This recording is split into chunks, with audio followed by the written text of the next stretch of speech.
I work here at Sydney Employment Development Services for 3 days a week, Tuesday, Wednesday and Thursday. Also have a packaging job which I work on the Monday.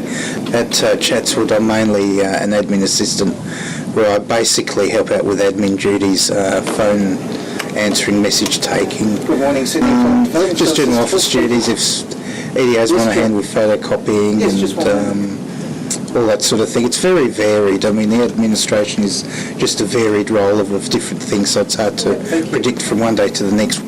I just developed interests in the computing side of things because I wanted to change.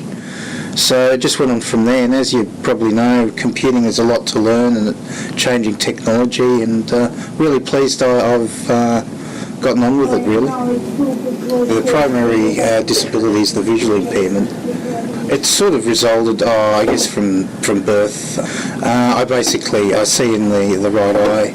I use different visual aids most of the time to help for work. It's quite easy to fall into the trap of not using them sometimes. I've got a little bit of a learning difficulty, but I'm trying to overcome that. I think that's a disability you can overcome maybe. I've asked many people, they say it's life experience, it's practice, it's all sorts of things. It's just using what you have, or, I mean, it's something you can get over anyway. The computer has to be a certain way for me, sometimes bigger print, I don't always use it. I've got my magnifying tools if I need them as well, and a mini scope for long distances, which is pretty handy sometimes. My vision is basically not being able to see long distance, because I have to see things fairly close up sometimes. Thank you. But I think today that the options are a lot better today out there. You get the multitude of rejections, but you go through that phase, you learn from it, and then you learn to sort of say, well, okay, well, maybe that's not for me. I'll try again. But basically, my message is don't give up, really.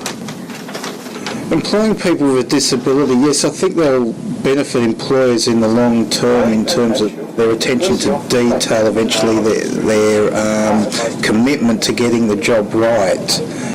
So I think basically employers will benefit in the long term of employing someone with a disability.